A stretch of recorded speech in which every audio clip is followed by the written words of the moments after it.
नमस्कार, सुबह के 9 बज चुके हैं। मैं हूं रवीश और आपके सामने लेकर हाजिर हूं 9 बजे 9 रिपोर्टर। 9 बड़े रिपोर्टर हमारे आपको 9 बड़ी खबरें बताएंगे देश और दुनिया में क्या कुछ हो रहा है। तो आज कौन सी 9 बड़ी खबरें हैं और हमारे 9 जो रिपोर्टर हैं, जो संवाददाता है, हमारे सहयोगी, वो आपके लिए क्या बड़ी खबर लेकर आ रहे हैं वो मैं आपको बता रहा हूं। दीपक चौबे दिल्ली से हमारे साथ जुड़ेंगे, बड़ी खबर वो हमें देंगे। नमित त्यागी भी दिल्ली से हमारे साथ लाइव होंगे, बड़ी खबर वो आप तक पहुंचाएंगे। साथ ही साथ अगर मैं बात करूं दीपांकर गुप्ता की, तो वो जम्मू से हमारे साथ लाइव जुड़ेंगे सीधे। दिनेश सिंह की बात करें प्रयागराज से, दिनेश सिंह हमारे सहयोगी हमारे साथ जुड़ेंगे। जसवीर सिंह होंगे पानीपत से लाइव हमारे साथ, बड़ी खबर वो भी हमें देने वाले हैं। हितेश त्यागी देहरादून से जुड़ेंगे, उत्तराखंड की क्या बड़ी अपडेट है वो हमें बताएंगे। संजीव राय पटना से हमारे साथ जुड़ेंगे। आपको जैसा कि पता है कि नीतीश कुमार समाधान यात्रा निकाल रहे हैं, संजीव राय जानकारी देंगे। अली शरर हमारे साथ दिल्ली से सीधे लाइव जुड़ेंगे और शेखर त्रिवेदी होंगे लखनऊ से लाइव, जो कि हमें उत्तर प्रदेश की बड़ी खबरें बताने वाले हैं। तो सबसे पहले बात करते हैं दिल्ली की। कंझावला केस में सबसे बड़ा अपडेट मैं आपको देने वाला हूं। कंझावला केस में बड़ी गिरफ्तारी हुई है, बड़ी खबर आपके साथ हम बता रहे हैं आपको। पुलिस ने छठे आरोपी को गिरफ्तार कर लिया है। इस वक्त की बड़ी खबर 9 बजे 9 रिपोर्टर देख रहे हैं आप, और 9 बजे की सबसे पहली बड़ी खबर आपको बता रहे हैं। कंझावला केस में बड़ा अपडेट आपके सामने। कंझावला केस में बड़ी गिरफ्तारी हुई है। पुलिस ने छठे आरोपी को गिरफ्तार कर लिया है। आरोपी का नाम है आशुतोष। गिरफ्तार कर लिया गया है आशुतोष को, और बताया जा रहा है कि जो बलेनो कार थी उसका मालिक आशुतोष ही था। पुलिस को इस शख्स की गिरफ्तारी के लिए पुलिस लगातार तफ्तीश दे रही थी और आशुतोष को फाइनली गिरफ्तार कर लिया गया है। 7वें आरोपी के लिए अभी भी छापेमारी चल रही है, लेकिन जो छठा आरोपी है उसे गिरफ्तार कर लिया गया। आशुतोष को गिरफ्तार कर लिया गया है। बड़ी खबर इस वक्त की आपको बता रहे हैं।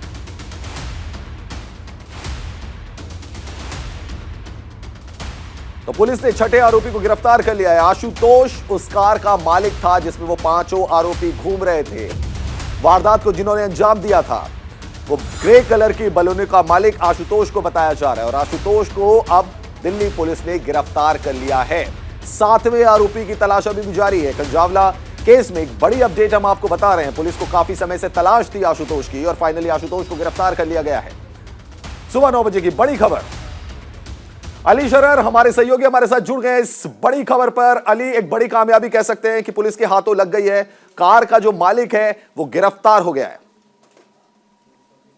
देखिए, बिल्कुल रवीश, ये दिल्ली कंझावला कांड मामले का एक और आरोपी आशुतोष गिरफ्तार किया है। ये वो आरोपी है जिसका कल सीसीटीवी कैमरे में जो वायरल हुआ था उसमें जो 2 आरोपी दिखाई दे रहे थे उनमें से एक ही आरोपी है जिसको कल खुद पुलिस कमिश्नर ने कहा था कि 2 आरोपियों का और नाम इसमें बढ़ाया गया है जिनकी गिरफ्तारी का प्रयास किया जा रहा है। तो उनमें से ये एक आरोपी है जिसका नाम आशुतोष है, और ये वो आरोपी है जिसने अमित को कार दी थी।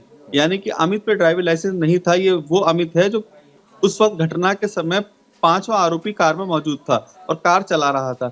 उसके पास लाइसेंस नहीं था, इसने अपनी कार उसको दी थी, और इस पर आरोप है कि इसने वारदात के बाद कार को छुपाया और पुलिस को गुमराह किया, इसलिए इसको गिरफ्तार किया गया है। इसके एक और साथी है अंकुर खन्ना, जिसकी तलाश जारी है। ये 2 आरोपी बाद में बढ़ाए गए। दिल्ली पुलिस ने FIR में इनके नाम बढ़ाए हैं और ये इनकी महत्वपूर्ण भूमिका है। इनसे पूछताछ चल रही है कि इस पूरी घटना के मामले में इनको क्या जानकारी है। रवीश, अली, अब जो जांच है वो किस दिशा में आगे बढ़ सकती है, क्योंकि कार इस शख्स की थी, आशुतोष की थी। बहुत सारे लोग ये भी कह रहे हैं कि दोस्तों को तो कार दे देते हैं, इसमें इनका गुनाह कैसे?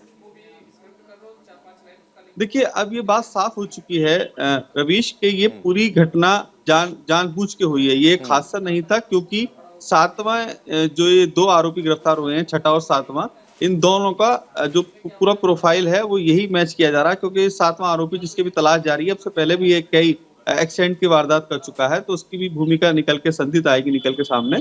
फिलहाल ये बताया जा रहा है कि ये जो घटना घटने के बाद जब ये वापस लौटे हैं 4:30 बजे, और जब कार के नीचे झांक के देखा है तो ये इनको मालूम हो रहा था कि हमारे कार के नीचे कोई फंसा हुआ है। इसके बाद इन्होंने पुलिस को गुमराह किया। तो अब पुलिस इन पर गंभीर धाराएं और बढ़ा सकती है। ये सूत्रों के हवाले से खबर है रवीश। अली, बहुत शुक्रिया आपका तमाम जानकारी देने के लिए। अली शरर हमारे संवाददाता में जानकारी दे रहे थे। आशुतोष जो कि उस कार का मालिक था उसको पुलिस ने गिरफ्तार कर लिया है, और कई बार ये बात सामने आ रही है कि बयानों को भटकाया जा रहा है। देखते हैं इस केस में आगे क्या होता है। बड़ी खबर आपको एक और बताते हैं।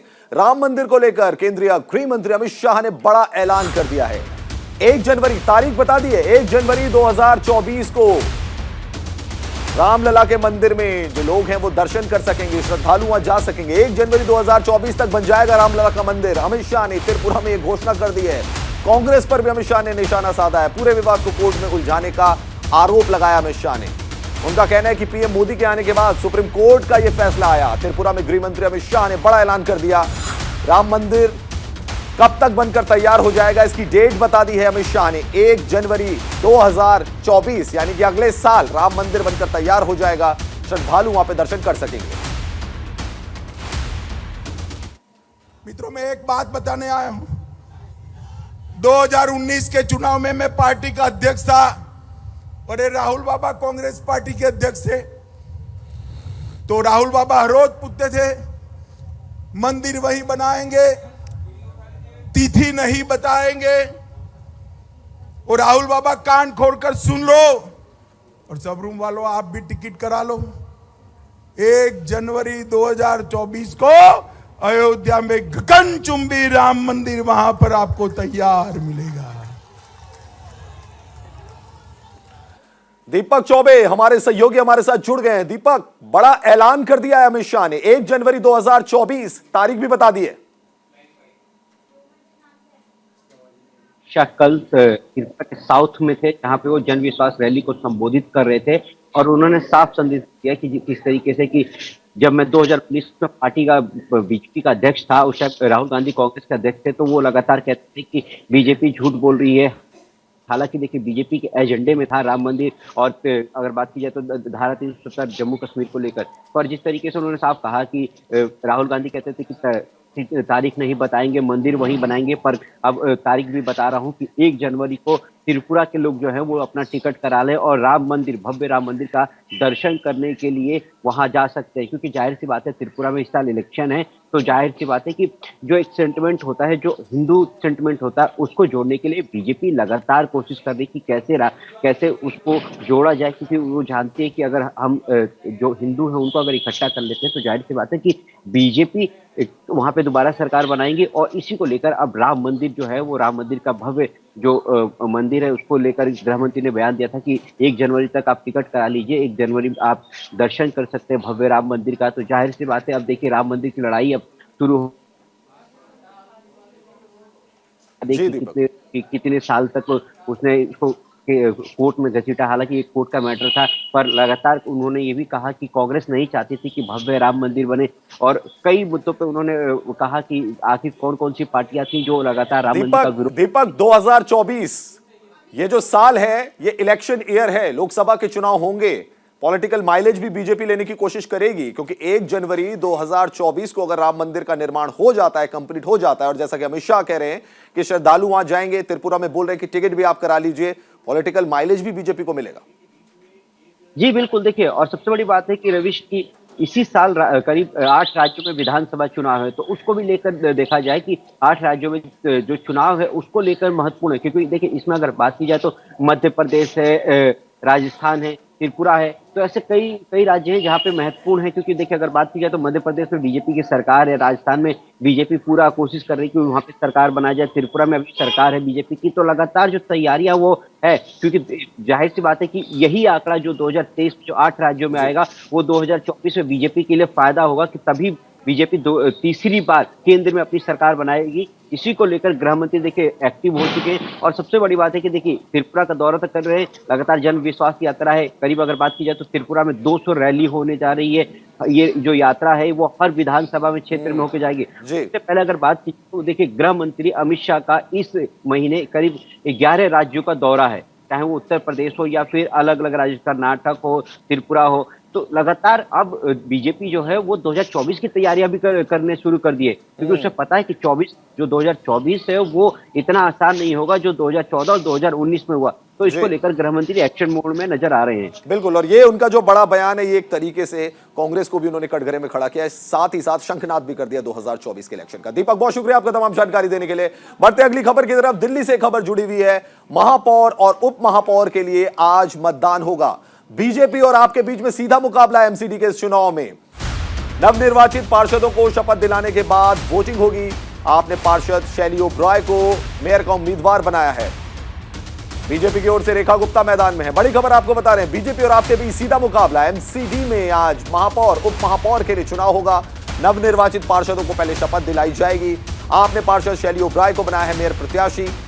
तो वहीं बीजेपी की तरफ से रेखा गुप्ता को उम्मीदवार बनाया गया है।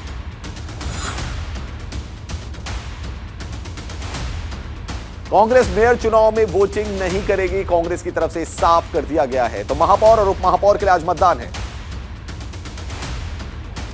नमित त्यागी हमारे सहयोगी हमारे साथ जुड़ गए, इस बड़ी खबर पर वो जानकारी दे रहे हैं। नमित, क्या क्या प्रोसेस आज रहेगा, क्योंकि बड़ा चुनाव है एमसीडी की बात की जाए तो?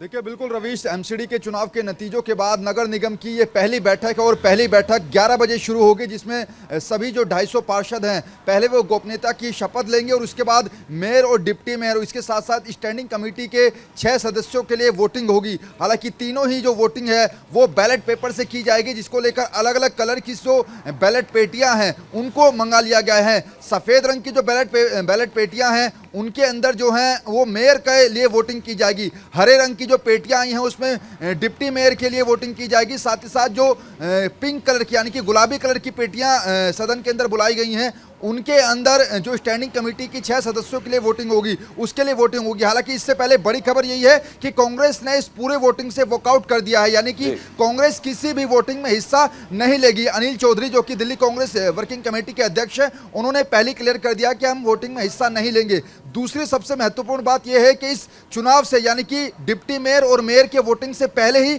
दिल्ली सरकार और एलजी के बीच में फिर से तकरार देखने को मिल रही है। कल हमने देखा देर शाम एलजी ने एक बड़ा फैसला लिया और जो दिल्ली के अंदर जो आज जहां पर वोटिंग होगी, नगर निगम की पहली बैठक होगी, जो सिविक सेंटर है वहां पर नगर निगम का ऑफिस है, ऐसा पहली बार होगा रवीश की 250 के 250 पार्षद एक साथ बैठकर वोटिंग करेंगे। इससे पहले हमने देखा कि जो एमसीडी थी दिल्ली की वो 3 भागों में बटी हुई थी, लेकिन पिछले साल एमसीडी का एकीकरण हुआ, यानी कि अब एमसीडी जो है वो 3 से हटकर 1 हो गई है। दिल्ली के अंदर केवल एक ही मेयर होगा। तो आज 250 पार्षद एक साथ बैठेंगे और वोटिंग होगी। हालांकि इसमें आम आदमी पार्टी का पलड़ा इसलिए भारी है क्योंकि आम आदमी पार्टी के 134 पार्षद जीत कर आए थे। नमित, मेरा सवाल अगला यही था, मेरा आपसे अगला सवाल यही था कि क्या माना जाए कि जब आम आदमी पार्टी के पास ऑलरेडी बहुमत है, बीजेपी ने भी अपने प्रत्याशी उतारे हुए हैं, लेकिन यह बात तो तय मानी जाएगी ना कि मेयर जो बनेगा, महापौर जो बनेगा, उप महापौर जो बनेगा, वो अभी तक तो यह फाइनली माना जाए कि आम आदमी पार्टी से ही होगा क्योंकि बहुमत उनके पास है।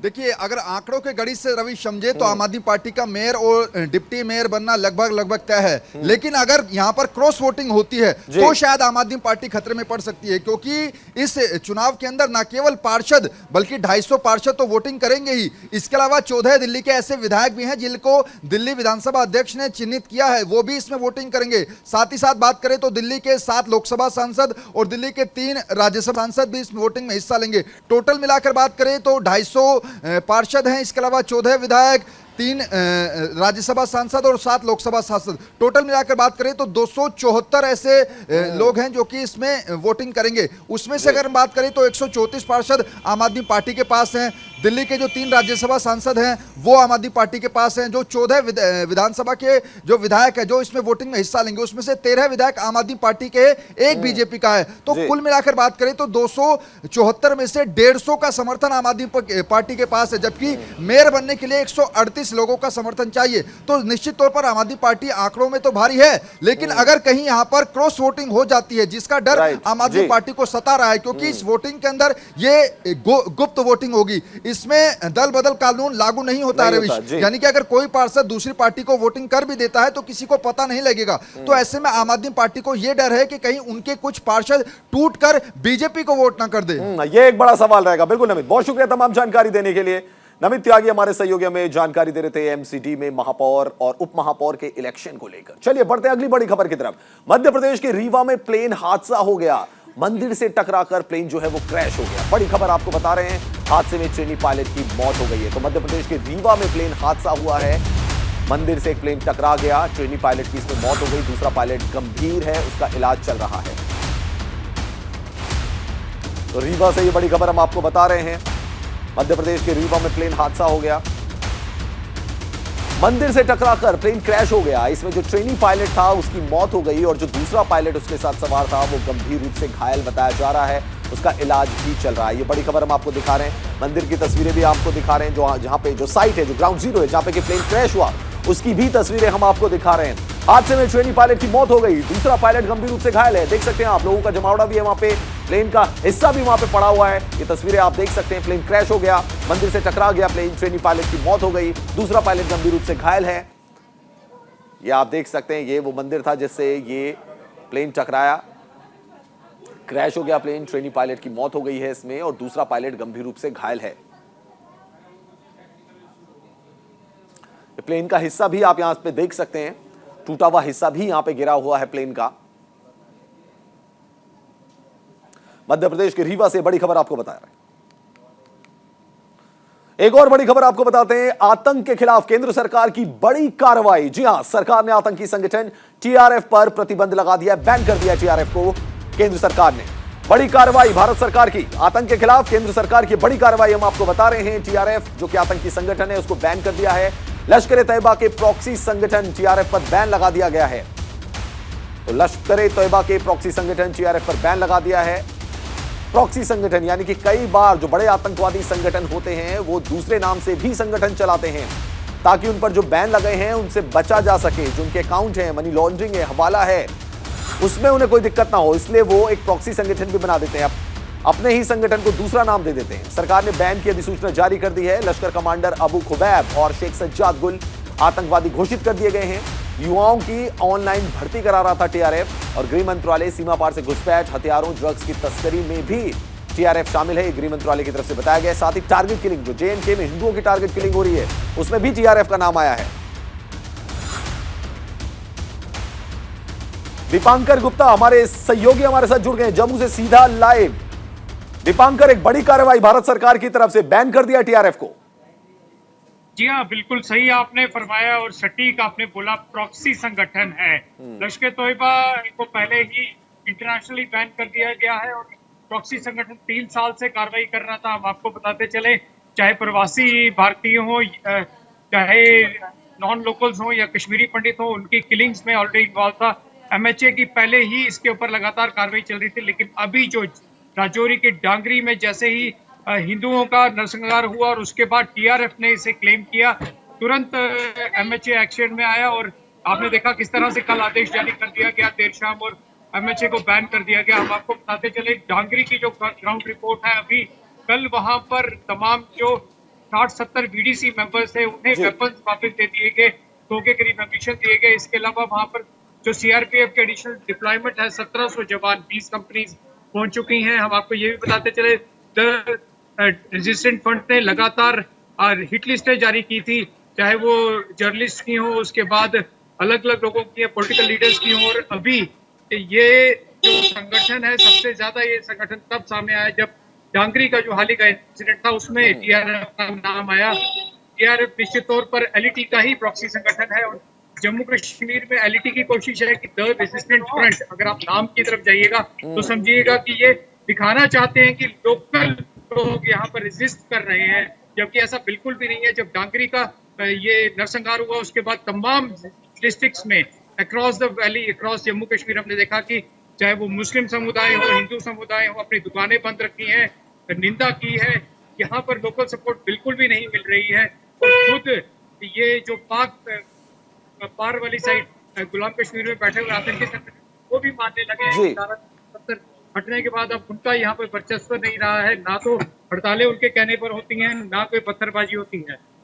जी हाँ दीपांकर, बहुत शुक्रिया आपका तमाम जानकारी देने के लिए। दीपांकर गुप्ता हमारे सहयोगी हमें जानकारी दे रहे थे, टीआरएफ पर सरकार ने बैन लगा दिया। चलते बड़ी खबर की तरफ आपको और ले चलते हैं। दिल्ली में एसएचओ ने एक लड़की को थप्पड़ मार दिया, और सोशल मीडिया पर इस थप्पड़ का वीडियो वायरल हो रहा है। बड़ी खबर आपको बता रहे, दिल्ली में एसएचओ ने एक लड़की को थप्पड़ मार दिया, सोशल मीडिया पर इसका वीडियो वायरल हो रहा है। घटना कहां की है ये भी आपको बताते हैं। जहांगीरपुरी में एसएचओ ने लड़की को थप्पड़ मार दिया, ये आप तस्वीरें यहां पर देख सकते हैं। दिल्ली में एसएचओ ने लड़की को थप्पड़ मारा है, जिसका वीडियो भी सोशल मीडिया पर वायरल हो रहा है। तस्वीरों में आप देख सकते हैं, जो सर्कल हमने आपके लिए बनाया है इसमें आपको स्थिति साफ हो जाएगी। थप्पड़ मार के धक्का भी दिया जा रहा है, ये आप तस्वीरें यहां पे देख सकते हैं। लड़की बीच में आई थी, एसएचओ ने उसको थप्पड़ मारा, और उसके बाद पुलिस कर्मियों ने उसको धक्का देकर वहां से भगा दिया। सोशल मीडिया पर यह वीडियो काफी वायरल हो रहा है। अली शरर हमारे सहयोगी हमारे साथ जुड़ गए ज्यादा जानकारी के साथ। अली, ये लड़की क्यों यहां पर पहुंची थी? क्योंकि हम ज्यादा यहां पे भीड़ नहीं देख रहे हैं, पुलिस यहां पे ऐसा लग रहा है पेट्रोलिंग कर रही है और उसके बाद इस लड़की को थप्पड़ मार दिया जाता है। क्या है पूरा मामला? देखिए, आपको बता दें रवीश, जहांगीरपुरी थाना क्षेत्र में ये युवक और युवती बाइक पर सवार थे। पुलिस ने पूछताछ के लिए जब बाइक सवार को रोका तो बाइक सवार ने बोला कि यहाँ पर हाईवे नहीं है, हाईवे किनारे हम खड़े होकर बात कर रहे हैं। इस बात को लेकर के एसएचओ जहांगीरपुर को बहुत बुरा लगा और वो आरोपी बनाकर उस युवक को अपने साथ ले जाने लगे, जिसका विरोध करते हुए उस युवती ने पूछा कि आप क्यों ले जा रहे हैं, तो बर्बरता से थप्पड़ मारते हुए पहले एसएचओ ने थप्पड़ मारा, उसके बाद फिर साथ ही पुलिसकर्मी ने भी थप्पड़ मारा।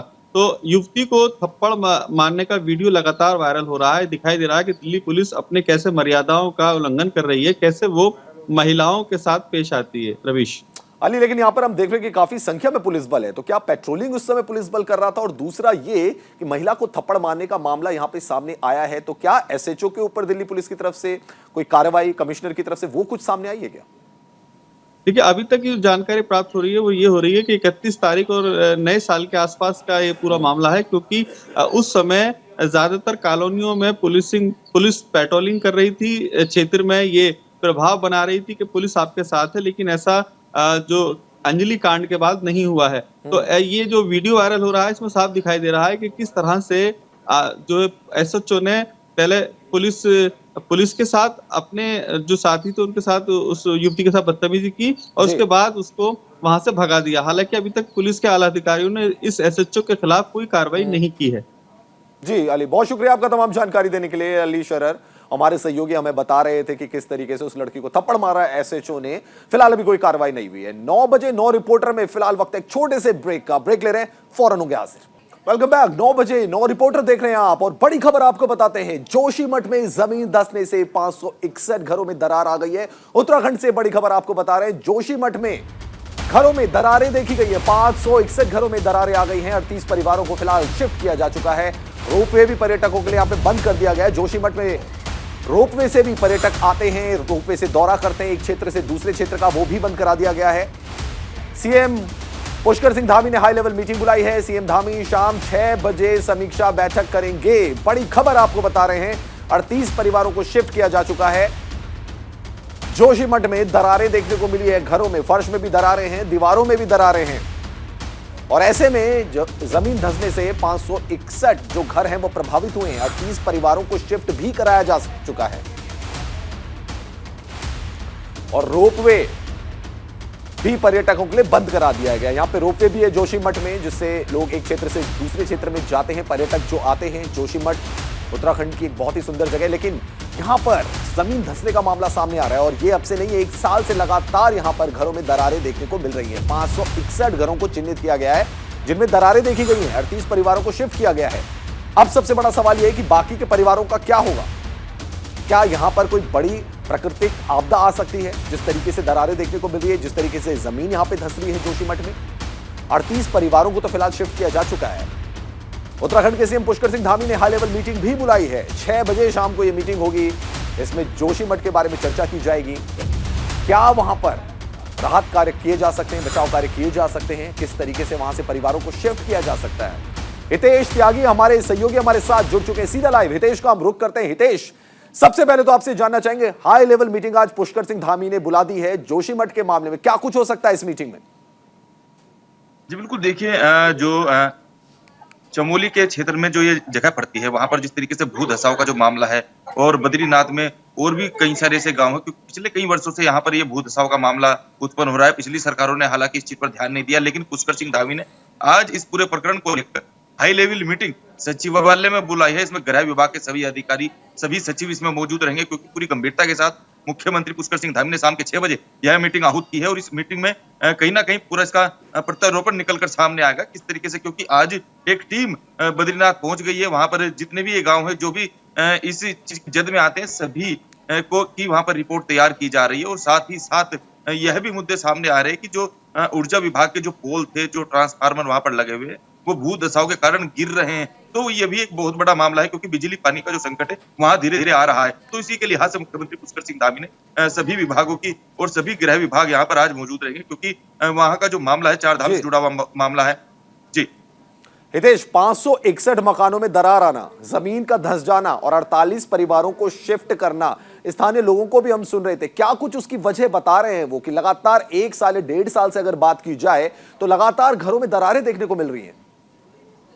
जी बिल्कुल, देखिए जोशीमठ का जो यह मामला है ये 1 साल या 1.5 साल पुराना नहीं है, काफी पुराना मामला है, लेकिन सरकारों ने इस ओर ध्यान नहीं दिया। लेकिन अब जब पानी सिर से ऊपर चला गया और लोगों की जमीनें धंसती चली गई और लोगों का नुकसान होता चला गया, लोगों की दुकानों में दरारें आने लगी, मकानों में दरारें आने लगी और कई अन्य संसाधन है जिससे लोगों को नुकसान होने लगा, जान मान का खतरा वहां पर लोगों को दिखाई देने लगा। तो तब जाकर अब मुख्यमंत्री पुष्कर सिंह धामी और फिर भाजपा की सरकार हो, उन्होंने इस ओर ध्यान दिया और आज इसी पक्ष में आज शाम के 6 बजे मुख्यमंत्री पुष्कर सिंह धामी ने अपने गृह विभाग के अधिकारियों के साथ बैठक आहूत की और कुछ ना कुछ निष्कर्ष जरूर निकलेगा, ऐसा सभी लोगों का मानना है। चलिए, बहुत शुक्रिया आपका हितेश त्यागी, हमारे सहयोगी में जानकारी दे रहे थे। उत्तराखंड से जोशीमठ के लिए आज मीटिंग करेंगे Pushkar Singh Dhami, high level meeting है। बड़ी खबर एक और आपको बताते हैं, हरियाणा में कांग्रेस की भारत जोड़ो यात्रा से जुड़ी हुई खबर है। पानीपत में जनसभा को संबोधित करेंगे राहुल गांधी। जी हां, बड़ी खबर आपको बता रहे हैं। भारत जोड़ो यात्रा का ये जो पड़ाव है ये हरियाणा में पहुंच चुका है और भारत जोड़ो यात्रा में आज जनसभा को संबोधित करेंगे राहुल गांधी। हरियाणा में भारत जोड़ो यात्रा, पानीपत में जनसभा को संबोधित करेंगे राहुल गांधी। खबर यह भी है कि मल्लिकार्जुन खड़गे वो भी ज्वाइन कर सकते हैं राहुल गांधी को। कल राहुल गांधी वापस अपने घर दिल्ली चले गए थे, लगातार 3 दिन उन्होंने ऐसा ही किया, स्टे नहीं किया। बताया जा रहा है कि उनकी मां सोनिया गांधी की तबीयत ठीक नहीं है, इसकी वजह से राहुल गांधी घर चले गए थे, स्टे नहीं किया था उन्होंने यात्रा के दौरान। अपने घर जाके उन्होंने स्टे किया, अपनी मां सोनिया गांधी का हालचाल जाना राहुल गांधी ने। वापस भारत जोड़ो यात्रा में वो आ गए हैं, वही टी शर्ट सफेद रंग की आप देख सकते हैं राहुल गांधी की इस भरी ठंड में भी, और साथ ही साथ आज जनसभा को संबोधित कर सकते हैं पानीपत में वो।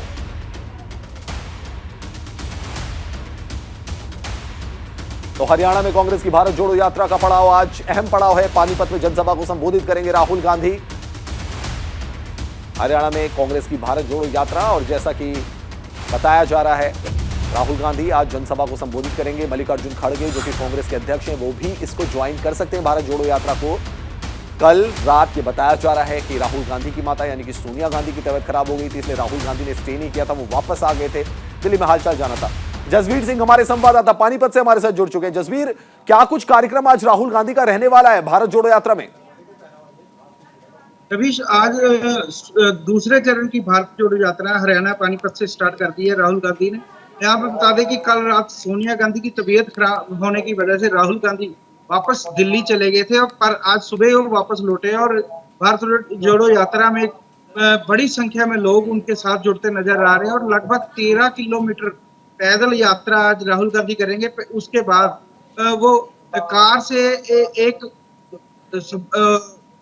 जो रैली है उसको संबोधन करने के लिए वो सेक्टर 13 और 17 के ग्राउंड में जाएंगे। उसके बाद वो पानीपत के बाद करनाल, कुरुक्षेत्र और अंबाला के रास्ते होते हुए शंभू बैरियर से वो पंजाब में प्रवेश कर जाएंगे। जहाँ आपको बता दें कि 21 दिसंबर को हरियाणा से नूह से उन्होंने पहले चरण की यात्रा स्टार्ट की थी। जी बिल्कुल, बहुत शुक्रिया आपका तमाम जानकारी देने के लिए। हमारे सहयोगी हमें जानकारी दे रहे थे, पंजाब में भी प्रवेश करेगी भारत जोड़ो यात्रा। चलिए एक और बड़ी खबर आपको बताते हैं, और यह खबर बिहार से जुड़ी हुई है। सीएम नीतीश कुमार की समाधान यात्रा जारी है। जी हां, एक तरफ राहुल गांधी की भारत जोड़ो यात्रा है, दूसरी तरफ नीतीश कुमार बिहार के मुख्यमंत्री, उनकी समाधान यात्रा चल रही है। नीतीश कुमार आज शिवहर जाएंगे, इंजीनियरिंग कॉलेज का उद्घाटन करेंगे नीतीश कुमार, सरकारी योजनाओं का भी निरीक्षण करेंगे। इंजीनियरिंग कॉलेज का उद्घाटन करने वाले हैं आज बिहार के मुख्यमंत्री नीतीश कुमार। समाधान यात्रा, उनकी लोगों की जन समस्याओं को सुन रहे हैं, उनका समाधान तलाशने की कोशिश है नीतीश कुमार की है। जनता दरबार भी लगाते आए हैं, लेकिन यहां पे समाधान तलाश रहे हैं, निरीक्षण कर रहे हैं सरकारी परियोजनाओं का। यात्रा के दौरान नीतीश कुमार शिवहर जाएंगे, यहां पर वो इंजीनियरिंग कॉलेज का उद्घाटन करेंगे, निरीक्षण भी करेंगे, सरकारी योजनाओं का निरीक्षण करेंगे, जांचेंगे। संजीव राय हमारे संवाददाता पटना से हमारे साथ जुड़ चुके हैं। संजीव, क्या कुछ कार्यक्रम आज रहने वाला है सीएम नीतीश कुमार का, क्योंकि ये भी खबरें हैं कि इंजीनियरिंग कॉलेज का उद्घाटन करेंगे, और क्या कुछ करेंगे नीतीश कुमार आज? बिल्कुल, देखिए मुख्यमंत्री नीतीश कुमार का जो समाधान यात्रा है आज ये दूसरा दिन है और आज वो शिवहर और सीतामढ़ी जाएंगे। शिवहर में जो जानकारी है कि वो 82 करोड़ की योजना से जो इंजीनियरिंग कॉलेज है उसका वो उद्घाटन करेंगे और एक बाढ़ है उस बाढ़ में जाकर आम लोगों से जन समस्या, यानी कि मुख्यमंत्री ने जो कहा है कि समाधान यात्रा का मतलब है जनता की समस्याओं का समाधान, तो वार्ड नंबर 11 जो इलाका है वहाँ का, वहाँ आप शिवहर में जाकर वहाँ उनसे मिलेंगे। उसके अलावा जो जानकारी मिल रही है कि कई ऐसी योजनाएं हैं जो नीतीश कुमार के द्वारा चलाई जा रही है बिहार राज्य में आम लोगों के लिए, तो उस योजनाओं का भी वो पूरा एक से अपने ऑफिसर्स के साथ बैठकर वो पूरा चर्चा करेंगे क्या कुछ हुआ क्या नहीं हुआ। उनके साथ भवन निर्माण मंत्री हैं, वो साथ में है और भी लोग साथ में गए हैं। और देखिए ये जो यात्रा है उनकी लगातार चल रही है। मुझे लग रहा है कि लगातार नीतीश कुमार ये कोशिश कर रहे हैं कि 2024 और 25 के पहले आम जनता से ये सलाह ली जाए कि आखिर जो मुख्यमंत्री नीतीश कुमार ने काम किया है क्या वो आम जन तक पहुंच रहा है या जो समस्याएं हैं वो समाधान हो रही है। तो आज बिल्कुल, की जो यात्रा है बिल्कुल यही एक मोटिव है नीतीश कुमार का कि वो समाधान हो रहा है उन चीजों का, योजनाओं का, जो कि बिहार सरकार ने लागू की थी। बहुत शुक्रिया आपका संजीव राय तमाम जानकारी देने के लिए। एक और बड़ी खबर आपको बताते हैं, मुंबई के दौरे पर हैं उत्तर प्रदेश के सीएम योगी आदित्यनाथ। बॉलीवुड कलाकारों और निर्माताओं के साथ बैठक भी की सीएम योगी आदित्यनाथ ने। यूपी में फिल्म क्षेत्र में निवेश को लेकर चर्चा हुई है। बॉलीवुड कलाकारों ने सीएम योगी की काफी तारीफ की है। तो सीएम योगी आदित्यनाथ मुंबई दौरे पर हैं और जो फिल्म सिटी वो बना रहे हैं उत्तर प्रदेश में, उससे रिलेटेड उन्होंने मुंबई में बॉलीवुड के कलाकारों के साथ बातचीत की, निर्माताओं प्रोड्यूसर्स के साथ बातचीत की है, उन्होंने आर्टिस्ट के साथ बातचीत की है। सबने उनकी बहुत ज्यादा तारीफ की है।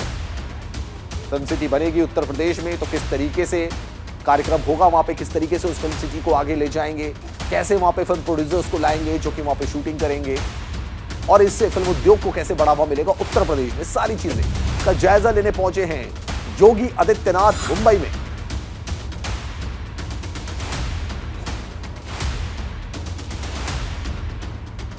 तो यूपी में फिल्म क्षेत्र में निवेश को लेकर यह चर्चा हुई है। यूपी में फिल्म क्षेत्र में निवेश को लेकर योगी आदित्यनाथ मुंबई के दौरे पर हैं। बॉलीवुड कलाकारों ने सीएम योगी आदित्यनाथ की जमकर तारीफ की है।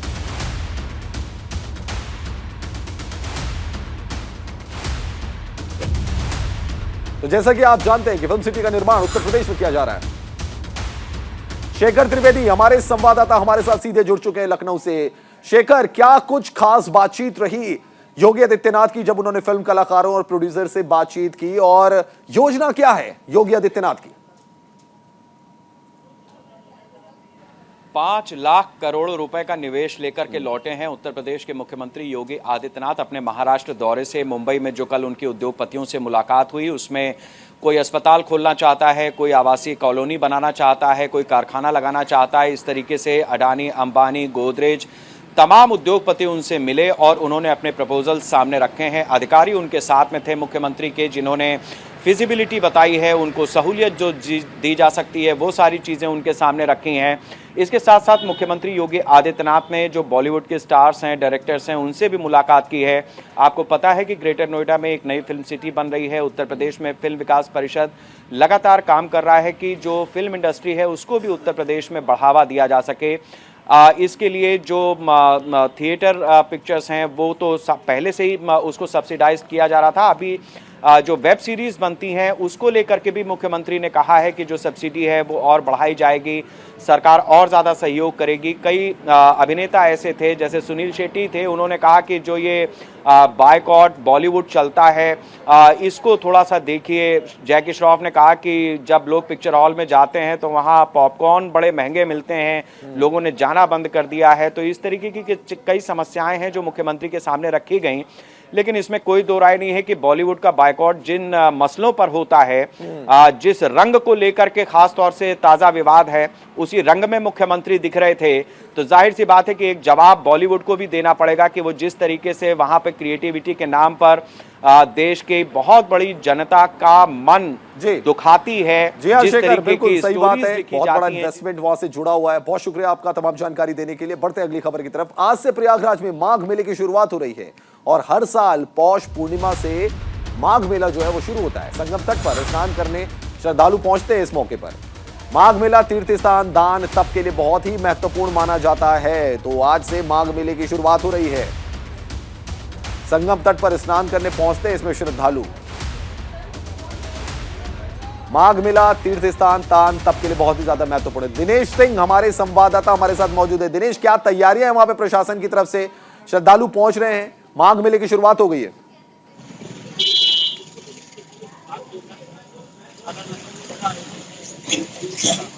करोड़ के आसपास श्रद्धालु पूरे 2 महीने के आसपास यहाँ पर आस्था की डुबकी लगाते हैं त्रिवेणी में। और प्रशासन इस बार चूंकि महाकुंभ 2025 का रिहर्सल मानकर चल रहा है इस बार के माघ मेले को, इस वजह से इस माघ मेले को दिव्य और भव्य बनाने की प्रशासन की तरफ से पूरी कोशिश है। चाक चौबंद चारों तरफ से सुरक्षा के इंतजाम किए गए हैं, 14 घाट बनाए गए हैं और करीब 700 हेक्टेयर में पूरा मेला बचा हुआ है। 44 दिन तक ये मेला चलेगा, जिसका आज पहला स्नान है, मुख्य स्नान पर्व है। और आज यहाँ पर 2 लाख के आसपास कल्पवासी जो 1 महीने तक यहीं पर तंबुओं का शहर बनाकर रहेंगे, वो भी यहाँ पर जम गए हैं और आज से उनकी साधना भी शुरू हो गई। चलिए, बहुत शुक्रिया आपका दिनेश, तमाम जानकारी देने के लिए। दिनेश सिंह हमारे सहयोगी हमें तमाम जानकारी दे रहे थे माघ मेले के बारे में। बढ़ते हैं आगे। कड़ाके की ठंड ने पूरे उत्तर भारत का जनजीवन अस्त व्यस्त कर दिया है। कोहरे के कारण ट्रेनों की आवाजाही पर भी असर पड़ रहा है, ट्रेनें लेट हो रही है। वाराणसी स्टेशन पर यात्रियों से बात की हमारे संवाददाता मदन मोहन।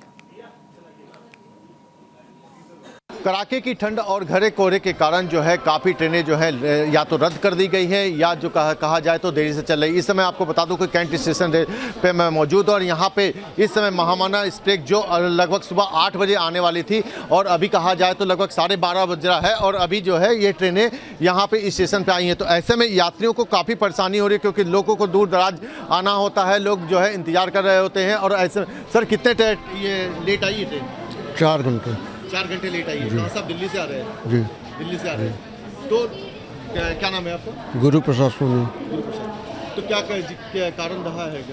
कारण कुछ नहीं, जहाँ देखिए वहीं रोक दे रहे हैं, चल रही है। कोहरा का तो नाम है केवल, कोहरा का तो केवल नाम था। कुछ लोग और यात्री, भैया कहाँ से आ रहे हैं आप? बरेली। कितने घंटे लेट चली है ट्रेन? ये लगभग 6 घंटे लेट है। 6 घंटे लेट आई है। हाँ, यहाँ आगे तो अभी काफ़ी लेट थी, अभी जाकर थोड़ा सा इनका रिकवर की है यहाँ से जौनपुर से। तो बिल्कुल जिस तरह से कहा जाए कि यात्रियों को काफ़ी जो है इस समय परेशानी का सामना करना पड़ रहा है, घना कोहरा है, साथ साथ कहा जाए तो ठंड भी है और ऐसे में जो है ट्रेनें जो है 6 से 8 घंटे तक लेट चल रही हैं। तो कुछ ट्रेनें जो है रद्द कर दी गई हैं। मैडम आप कहाँ से आ रही हैं? दिल्ली से आ रहे हैं। कितना घंटे लेट हुई है ट्रेन तो 3 घंटे हो गया लेट तो। हाँ, 3 से 4 घंटे। तो ठंड में अगर कहा जाए तो काफ़ी परेशानी भी होगी, किस कारण से? किस कारण से? अब कोहरे वगैरह से लेट हो गई। बिल्कुल जिस तरह से कहा जाए कि लगातार जो है कोहरा है, उस हिसाब से अगर ठंड भी है तो ऐसे में यात्री जो है ये उनको यात्रा करना जो है काफ़ी कठिन हो रहा है क्योंकि ट्रेनें जो है काफ़ी लेट चल रही हैं, कुछ ट्रेनें को रद्द कर दिया गया है। तो ऐसे में अगर कहा जाए तो लगातार जो है यात्रियों को परेशानियों का सामना करना पड़ रहा है। वहीं अगर हम बात करें तो अगर एरोप्लेन की अगर हम बात करते हैं तो वहाँ पे भी एयरपोर्ट पे भी जो है काफ़ी जो है कहा जाए तो हवाई जहाज़ को भी जो है रद्द कर दिया गया है या तो कुछ जो है वो लेट से पहुँच रही है। न्यूज़ इंडिया के लिए मदन मोहन शर्मा, वाराणसी। 9 बजे 9 रिपोर्टर में इतना ही।